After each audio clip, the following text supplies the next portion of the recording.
Conosco aqui, para nossa satisfação, para nossa honra, né? Tanto pessoal como nossa aqui profissional, temos a presença do professor Gustavo Oliveira Vieira, que é professor de Direito da Integração no curso de Relações Internacionais, aqui na UNILA, campus aqui de Foz do Iguaçu, e ele já, algumas oportunidades, ele veio aqui no programa Contraponto, outros programas da Rádio Cultura, um grande parceiro como ouvinte, sempre volta e meia se manifestando, dando bons nortes aqui para nós na forma de conduzir. Professor Gustavo Vieira. É um prazer estar aqui com vocês. Nós tratamos tanto aí das questões da UNILA, né, a partir de 2017, e eu agradeço muito a oportunidade de voltar aqui e tratar desse tema que, enfim, é os 30 anos do Mercosul. Eu queria aproveitar a oportunidade para falar de Santa Maria e fazer uma relação direta com o tema, né? Eu morei a meia quadra do 7º Batalhão de Infantaria, né, lá de Santa Maria, um quartel-general bem grande no centro da cidade. Esse. Santa Maria, então, Santa Maria é uma cidade em que havia a maior proporção de militares por civis no Brasil, né? Nós tínhamos tanto um conjunto de quartéis generais do Exército quanto uma base da Aeronáutica, tá? E por que isso, né? Porque sempre houve uma grande preocupação em relação às nossas fronteiras sul. Então a grande concentração de forças armadas do Brasil se dava também bastante direcionadas às nossas fronteiras sul, muito com a Argentina. E quando que muda essa preocupação e o que dá essa liberdade de os quartéis generais de Santa Maria se deslocarem mais ao norte, inclusive indo para a Amazônia? Alguns deles já foram transferidos, inclusive, para a Amazônia. Justamente a diminuição dessa tensão bélica com os países por conta do resultado do Mercosul, né? Então, é muito interessante esse comentário, Dr. Nelson, porque é justamente esse é me parece que é um dos grandes ganhos nesse processo de integração que nós temos aí. Eu só para fazer uma referência pessoal aqui, descontextualizado, mas voltando àquilo que eu fiz referência ao meu pai, Nenito Sarturi, ele já foi aclamado como um dos principais poetas, regionalistas, cancioneiros lá do Rio Grande do Sul, com título do governo do estado, da Assembleia e tal.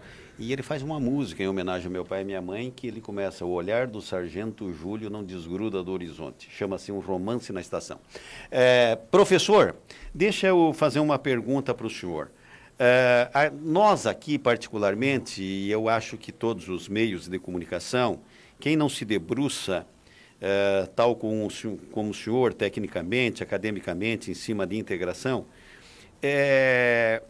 a gente nota que a ideia concebida do Mercosul não era uma novidade. Países espalhados pelo mundo fazem seus blocos para enfrentamento, seja econômico, enfim, qualquer outro segmento que porventura, mas sobremaneira enfrentamentos econômicos, né? E de ter uma relação, então, própria em relação ao Mercosul. Numa oportunidade, professor, o senhor que é da UNILA, esteve aqui em Foz do Iguaçu o ex-presidente uruguaio, Pepe Mujica. E, aliás, coube ao Enes Mendes da Rocha fazer uma pergunta, tinha ali vários jornais brasileiros, ou dos jornais internacionais, cobrindo a visita dele numa palestra lá no PTI, e aí coube ao Enes, o nosso colega aqui da Rádio Cultura, fazer aquilo que o Pepe Mujica disse o seguinte: a minha vinda valeu por esta pergunta, que o Enes explanou primeiro o porquê que ele iria perguntar. E eu vou repetir, em outras palavras, essa pergunta para o senhor.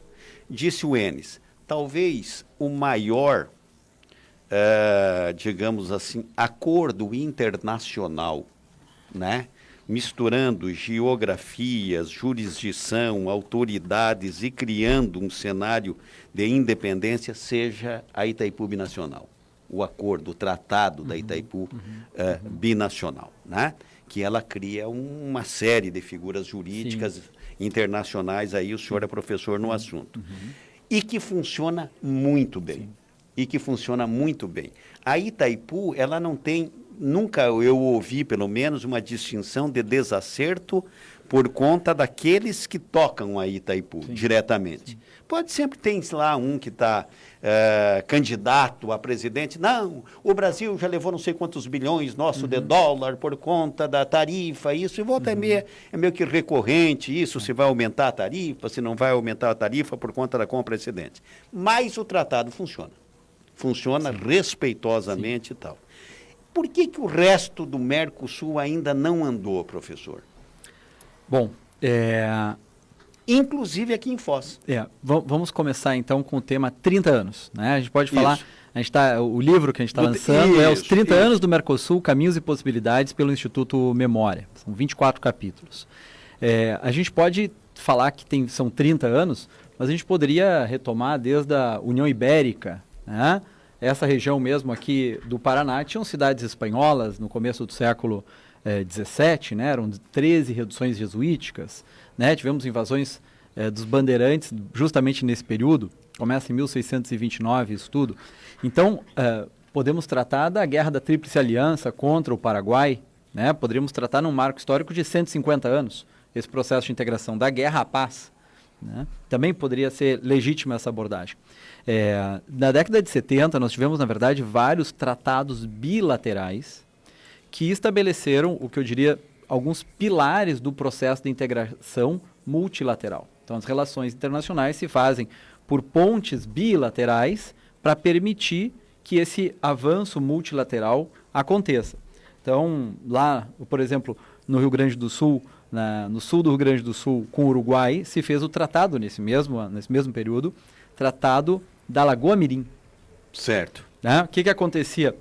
Subia a maré, água salgada invadia, e os plantadores de arroz ficavam, né, tombavam as suas plantações, porque a água salgada entrava e inundava e acabava com as condições de desenvolvimento daquela região. Se fez um tratado bilateral, se criou a Eclusa, se criou agência de desenvolvimento para os dois lados, né?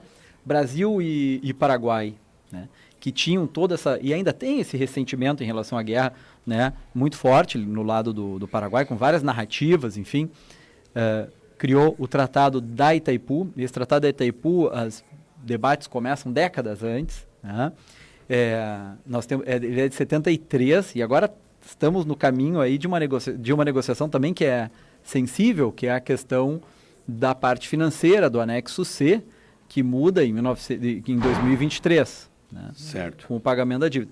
Então, esse ajuste, diria assim, ele tinha um objetivo pontual, específico, aproveitamento hidrelétrico do Rio Paraná, o que funcionou muito bem. A Yacaretá, que foi também Paraguai e Argentina, né, tem caminhado. Não tão fácil, a condição não foi tão simplificada, tão fácil assim. No caso do Mercosul, eu acho que a gente precisa primeiro olhar para as expectativas que foram criadas. Né? Que expectativas que se tinha quando se assina o Tratado de Assunção, lá em março de 1991. Era criar área de livre comércio e depois União Aduaneira. O que isso significa? A redução das barreiras tarifárias e não tarifárias. Ponto. Né? Se nós olharmos do ponto de vista comercial, avança de modo muito significativo o comércio dentro do Mercosul, nesse período. Isso progrediu bastante. Ainda temos barreiras tarifárias e não tarifárias que impedem uma perfeita área de livre comércio, que impede uma perfeita e uma condição de união aduaneira. Isso temos. Né?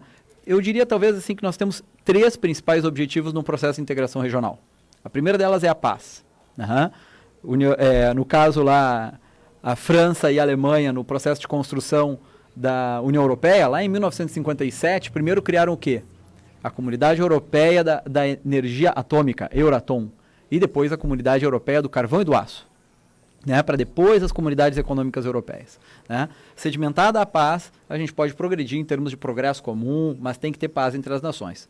Brasil e Argentina desenvolviam tecnologia nuclear para fins bélicos, ambos os países na década de 80. Assinam a Declaração do Iguaçu, aqui, Alfonsín e Sarney, 1985, que depois vão criar uma agência binacional de transparência e contabilidade de material físico.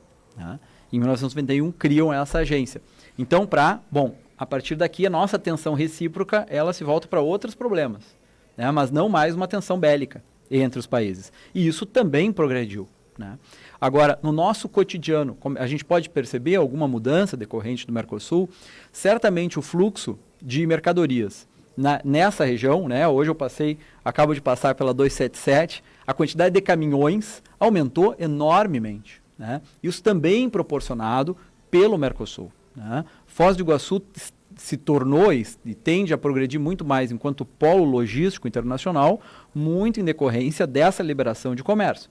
Então, agora, quais são as outras expectativas não atendidas? Eu acho que se esperava muito mais. Eu acho que a gente tem muitas tarefas por cumprir. Tá? Uma delas, Nelson, é a questão, por exemplo, da cooperação jurídica internacional. Tá? Nós temos isso né? Eu estava observando os comentários de vocês sobre a questão do STF. Nélio, a minha sensação é que fica, eu diria assim, desnudo, né? Fica nu a nossa insegurança jurídica no Brasil. Tá? Aquela decisão, né, que gerou grandes debates aí, a questão do Lula. Tá? Mas quem acompanha o Poder Judiciário e o direito no Brasil e na América Latina, sabe que a insegurança jurídica é o nosso cotidiano, né? A anulação desses processos a longo prazo é um grande problema. Agora, nas fronteiras, isso é ainda pior, tá? Porque se quem cometeu o crime aqui vai para o Paraguai, ou que tem que cumprir um mandato, tem que pagar pensão, né? Tem uma questão de uma criança daqui para lá, a nossa insegurança jurídica é ainda pior. Hoje, a gente está fazendo um conjunto de lives aí para o lançamento do livro. Hoje vai estar um professor lá de Mendoza que trabalha com cooperação jurídica internacional direta com Santiago, do Chile. Eles criaram um mecanismo de atos de mera diligência, que é tipo citação, a pessoa está sendo processada, né? Atos de mera diligência, eles podem cumprir de maneira direta, não precisa voltar para as capitais.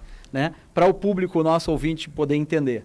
Né? Um juiz daqui de Foz do Iguaçu tem que pedir para o juiz lá de Cidade do Leste cumprir um ato, ouvir uma testemunha dentro de um processo. Tá? Em tese, ele tem que mandar para Brasília, vai para Assunção, vem para Cidade do Leste. O retorno é igual. Chega aqui, se um procedimento não foi feito em conformidade, anula tudo. E aí, a chance de chegar numa solução daquilo e a impunidade avança. Agora são 11 horas e 58 minutos. Nélio. Eu vou aproveitar e fazer um gancho, porque alguns ouvintes começaram a mandar matéria ou opiniões envolvendo Santa Maria. Aproveito e fazer um gancho de uma notícia. Uma delas, por exemplo, aqui a Edna diz que Santa Maria também é a terra do franguinho grelhado. E aproveito dizer que nessa próxima quarta-feira vai estar em Foz do Iguaçu, mais uma vez, o presidente da República, Jair Bolsonaro, para a inauguração do complemento, da extensão da pista do aeroporto e colocar e dar posse definitiva a um cidadão nascido em Santa Maria, né, que é o novo presidente da Itaipu. Então, fazendo esse gancho aí, o general Francisco Ferreira.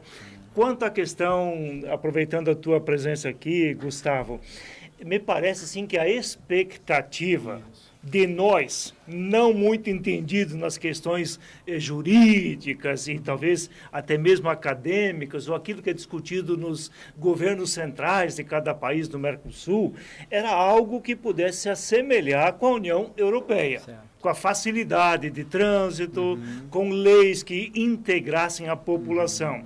Nesse sentido, qual é o entrave, qual é a dificuldade de discussões enquanto se coloca nos governos centrais temas que são gerais, mas também aqueles que são mais específicos? Por exemplo, a nossa UNILA aqui de Foz do Iguaçu não pode atravessar a ponte para fazer uma pesquisazinha em Cidade do Leste. Vice-versa, da mesma forma. Esses entraves, assim, práticos, qual é a dificuldade disso poder ter, quem sabe, grupos que possam discutir isso e dar uma liberdade maior para que isso aconteça e que as pessoas sintam, opa, temos algo que realmente é integrado. Vou aproveitar essa tua pergunta para comentar o prefácio da obra, feito por um professor chamado Jorge Fontoura. Né? Ele é professor do Itamaraty, de Direito Internacional, fez as provas do Itamaraty, e assessor legislativo e quinto árbitro do Tribunal Permanente de Revisão do Mercosul.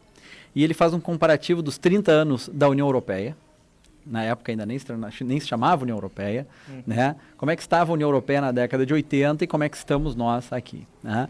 Então ele comenta assim, olha, se tratava da expansão, a Grécia, Portugal e Espanha deveriam fazer parte ou não, né? Estavam ampliando para fazer parte, né?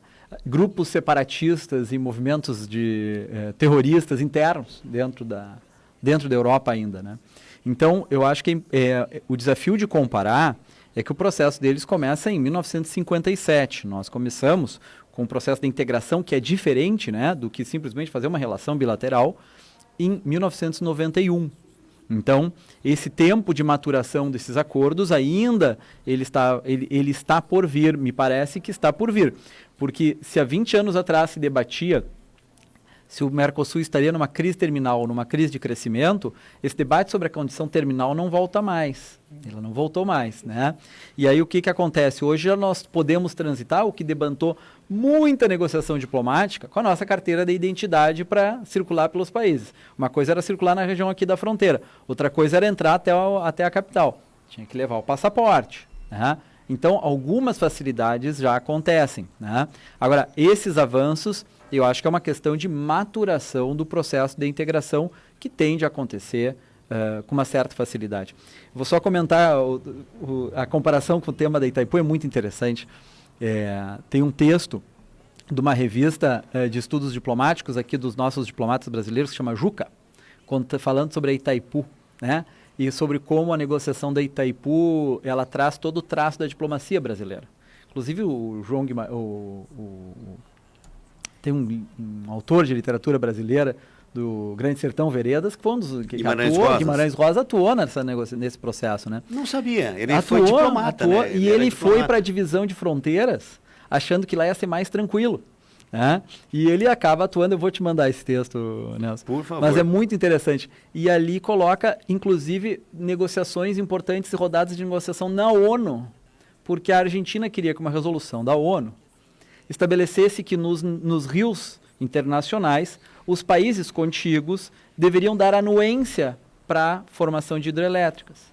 Né? Não apenas teriam que ter ciência, mas teriam que dar anuência. Então veja como esses ciclos de negociação, eles são mais complexos às vezes do que a gente acompanha pelas notícias.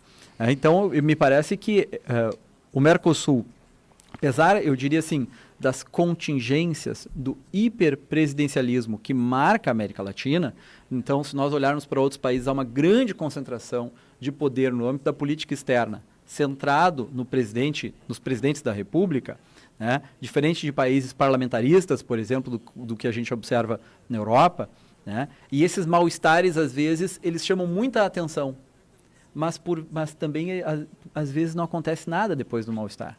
Né? Ele fica só num fogo de palha e as coisas seguem. Os diplomatas ali, que estavam sempre ali tratando das questões e amarrando as questões, vão seguir tratando das questões. Né? Então, às vezes, tem um pequeno circo, digamos assim, né? A gente chegou a ter uma manifestação de um ministro da Educação do Brasil, há uns 2 anos, se não me engano, ou um pouquinho menos, falando que ia sair do Mercosul Educacional. Ele saiu de uma reunião e disse, vamos sair do Mercosul Educacional. Nada aconteceu. Né? O Brasil não saiu. Então, só para apontar que, apesar dos pesares, né, nós temos muitos desafios macroeconômicos, por exemplo, para uma integração econômica, né? O processo de integração, me parece que ele veio para ficar. Isso retoma as nossas primeiras conversas sobre identidade da UNILA, que era o tema, né, em 2017, que eu vim aqui algumas oportunidades. Agora são 12h04. Ô Dante, mate a curiosidade. Além dessa questão diplomática, que eu acho que ainda que anda um pouco no Mercosul, ainda é a diplomacia, né? Pelo menos já dá para passar os 4 países sem precisar de passaporte ou pagar taxa e tudo mais. Então, mas a gente vê outros campos, parece que não anda. Comercial é uma briga com a Argentina, sim. Volta e meia um proíbe a geladeira do outro de entrar, né? Ou o veículo, que é mais ainda. Mas também tem, por exemplo, pegar o nosso exemplo. você se formar em matemática ali no Paraguai, você já não sabe 2 mais 2 aqui no Brasil, né? Porque parece que não vale nada o diploma. É que lá é doce. Países. É doce, mas doce. Né? Então, nessa questão também, professor, de educação, o que diferencia tanto de um país para o outro, que se eu me formar na Argentina, não vale nada no Brasil? Medicina, então? Isso que eu não é cheguei proibitivo, na medicina, né? Que é o grande foco aqui hoje, né? Em Foz do Iguaçu e Cidade do Leste. Muito obrigado, Dante, pela questão. Bom, na quarta-feira, às 16 horas, nós criamos um canal no YouTube para esse conjunto de lives, né? Então, na quarta-feira, às 16 horas, dia 7 de abril, tem 3 autoras de capítulos sobre a parte educacional do Mercosul.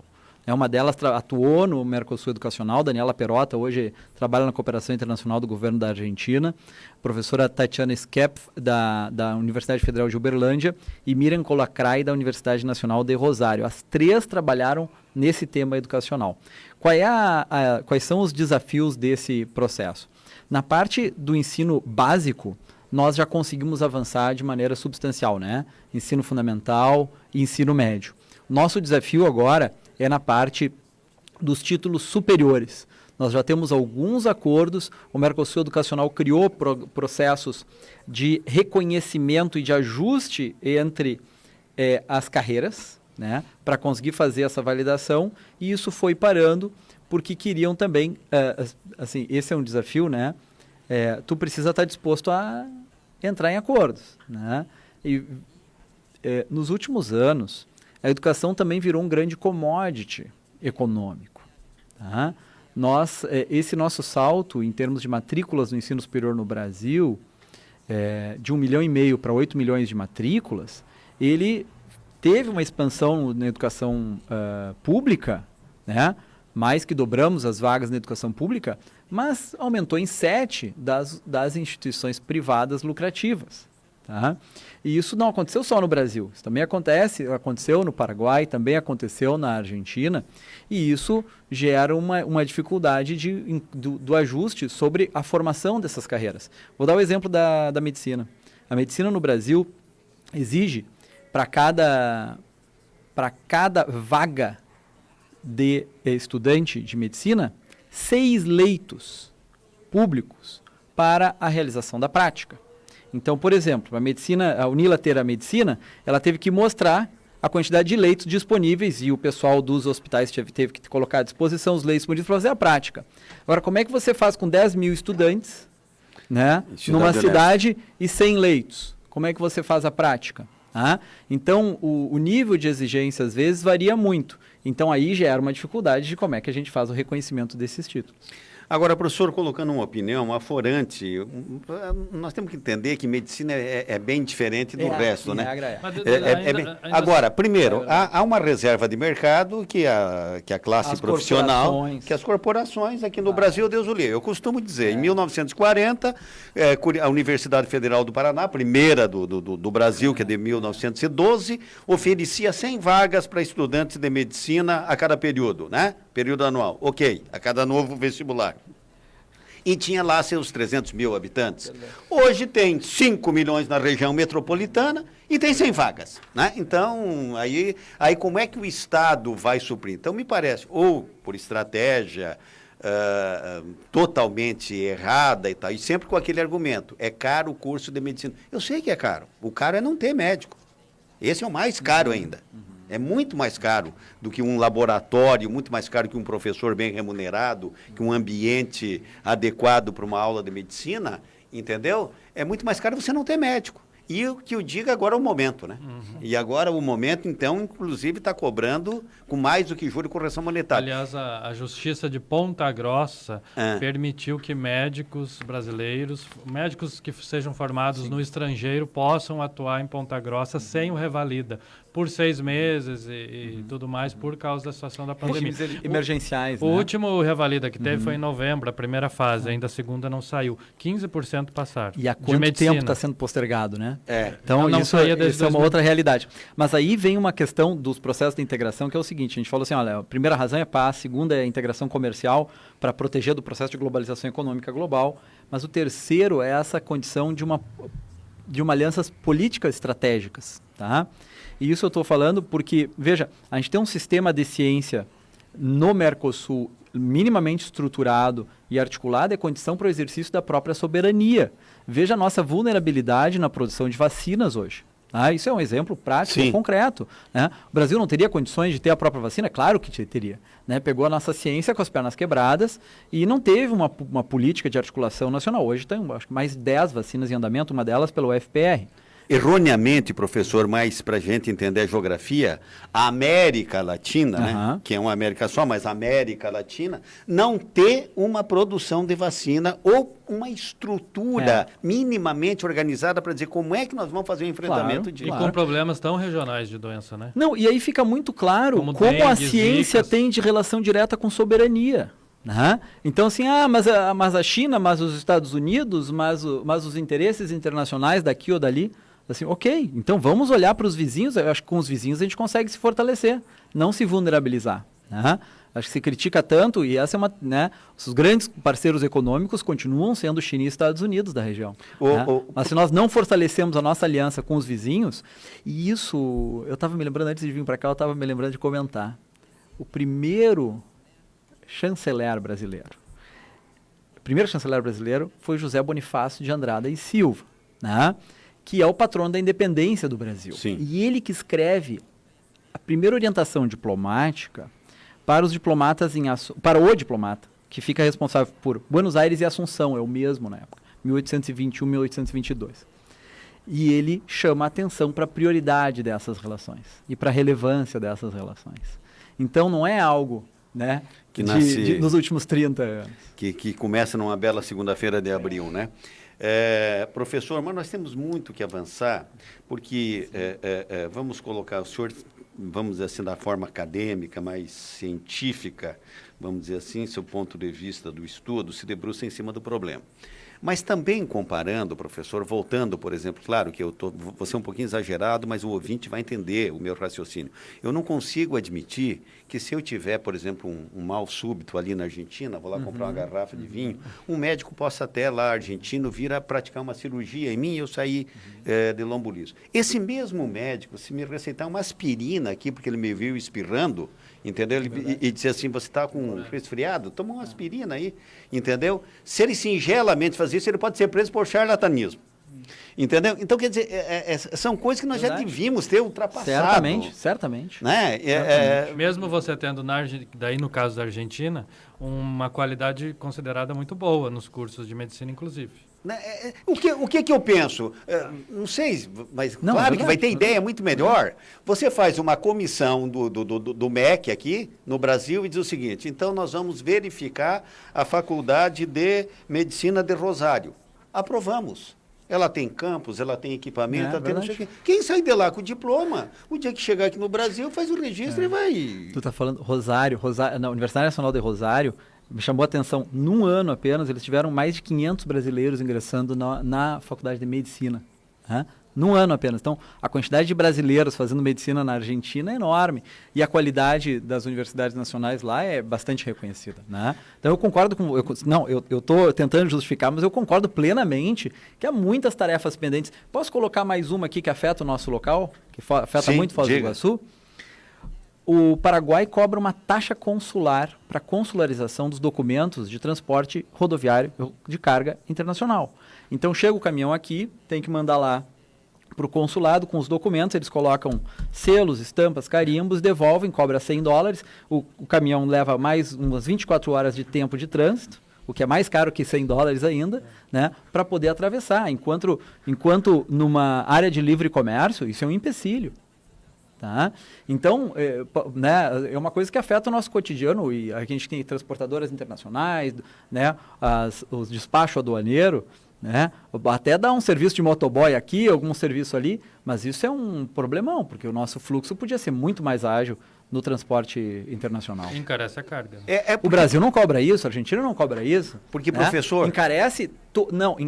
toda a produção brasileira que vai para o Paraguai entra em condições de concorrência menores do que os demais países. Porque, professor, Deixa eu falar uma coisa para o senhor aqui, ó. Olha, a gente conta sempre os nossos dodóis, né? E não enxerga, de repente, o que eles enfrentam, né? Porque, vamos colocar assim, o Nélio, o Jandô, o senhor Jandô, todo mundo, vários ouvintes nossos aqui, você chega na Europa, você chegou num aeroporto, tá, bateram o teu carimbo, disseram que você tem 3 meses para ficar lá, ou 6 meses, conforme, tá, sem você pedir, eles já te dão ali no carimbo. Isso. Ok, você vai lá alugar um carro, porque hoje o carro te leva onde você disser, você com meia dúzia de palavras de inglês, tu vai para a Alemanha, vai para a França, vai para a Itália, anda pela Suíça, etc, etc e tal.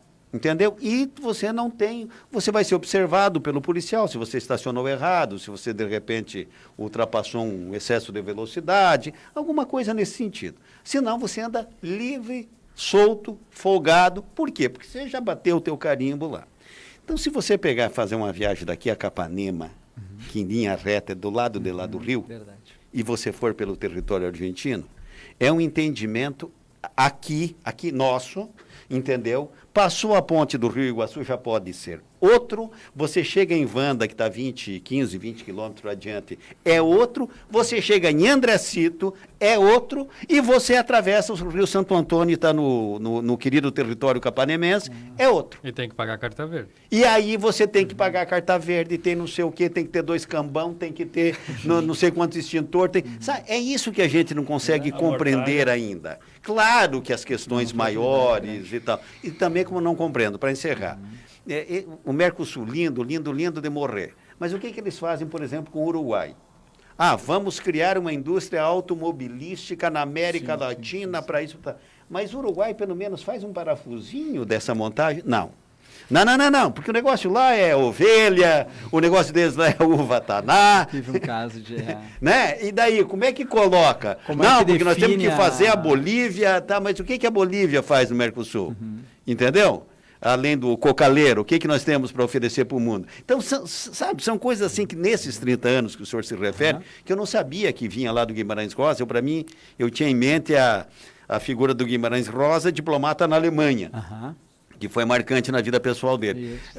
Mas não sabia dessa questão de fronteiras e tal. Ia da negociação. Pois é, mas nós temos que avançar, né, professor, para terminar. Muito. E relata o que vai ser agora, então, o evento até o dia 15. Eu acho que primeiro, eu acho que é importante reconhecer que essa é uma tendência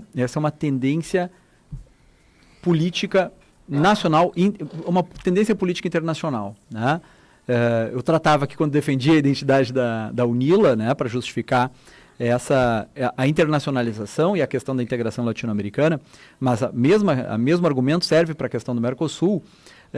Os países e os povos estão entrando nesse processo como uma tendência para a busca de soluções dos seus problemas mais concretos. Tá?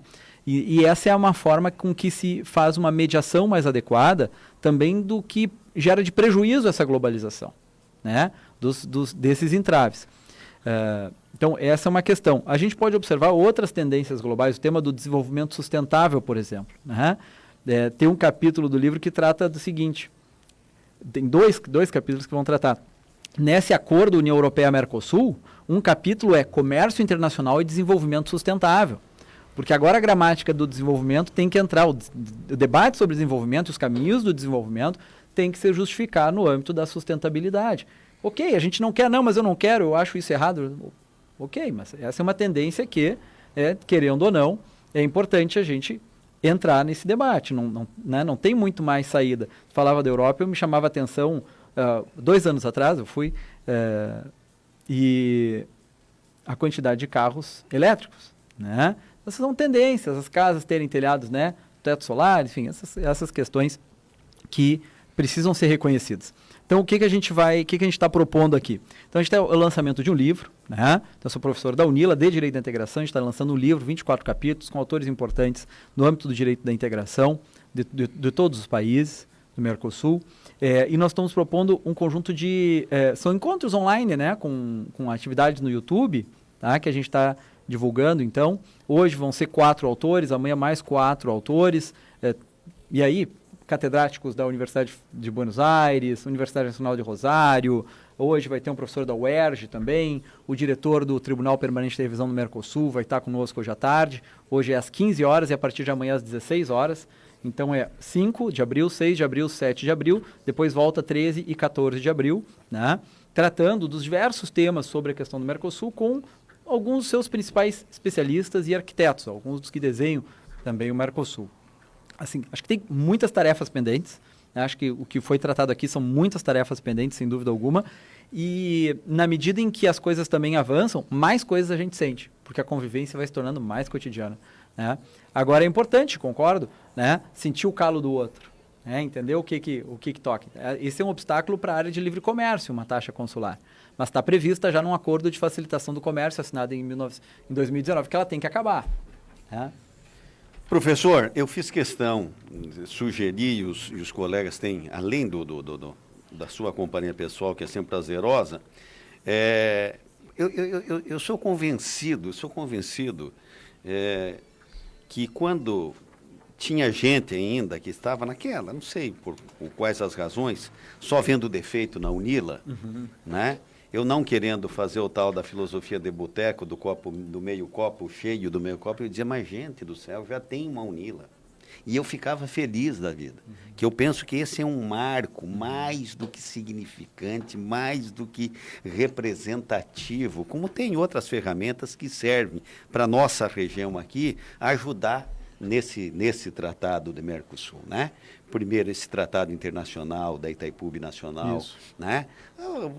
As nossas forças armadas aqui instaladas, né? 2 aeroportos, 3 aeroportos internacionais, num raio de, sei lá, 30 quilômetros. Isso é um dos únicos lugares no mundo que eu não lembro. Pode até ter. A nossa região aqui tem peculiaridades, sem dúvida alguma, do ponto de vista global, e acho que ainda vamos ter mais novidades aqui, né? A alternativa da criação de energias, num verão desse como o nosso, num volume de água desse que nós temos. A Itaipu é um grande case. E o Parque Nacional também, né? Quer dizer, o Parque Nacional do Iguaçu ecologia, também é um grande. Sabe, então, eu acho que a Itaipu, eu acho que a UNILA deve ser um dos carros-chefes para puxar essa discussão. É verdade. Né? A gente no dia a dia, além dessas questões que eu estou falando para o senhor de cotidiano pessoal, vamos dizer assim, vamos vacinar. E por que não todo mundo no mesmo dia vacinar contra o sarampo as nossas crianças da fronteira? Não, aí tem um Deus nos acuda, porque o nosso secretário daqui, sabe, coisas assim que... Controle epidemiológico, dengue. Né? Então, dengue.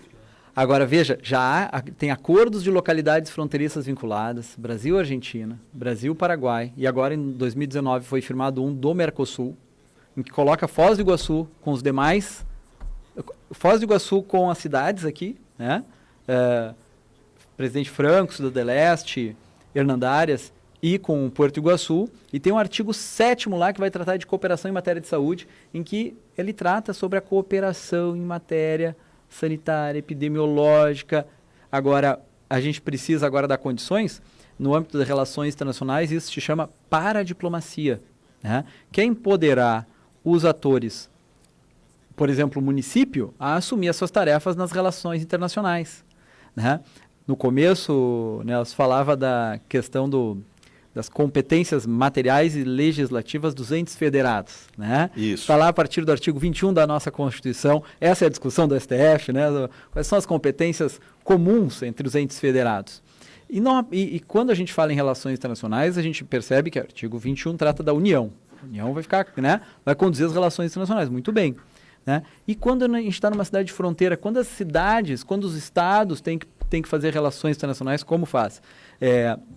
Na Argentina, tem um artigo lá da Constituição que empodera as províncias a assinarem, inclusive, acordos internacionais. Tá? Não são tratados internacionais, mas já começamos a avançar para soluções.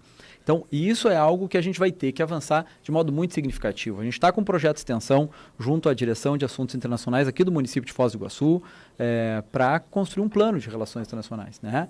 Para ter uma estrutura. Já tem muita ação, já se faz uma série de coisas com os países vizinhos, né?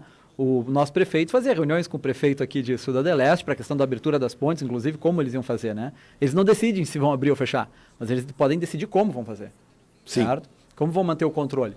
Então, isso é algo que a gente precisa maturar muito né? E já tem alguns municípios com alguns caminhos avançando nesses caminhos aí. Ok, então, hoje, 5 de abril de 2021, Mercosul, Caminhos e Possibilidades, o professor Alfredo Mário Soto, da UNER, o professor Juan Manuel Rivero Godoy, que é de Montevidéu, o professor Rafael Vasconcelos, que é da Universidade Federal do Rio de Janeiro, o professor Roberto Stocco, de Cuyo. Universidade Nacional de Cuyo, Mendoza. Cuyo, Esse que vai Mendonça. tratar de cooperação jurídica internacional direta. Ele em pode fronteiras. mandar também, se ele quiser, alguns vinhos ali da região, a gente aceita. Isso aí. Não tem problema nenhum.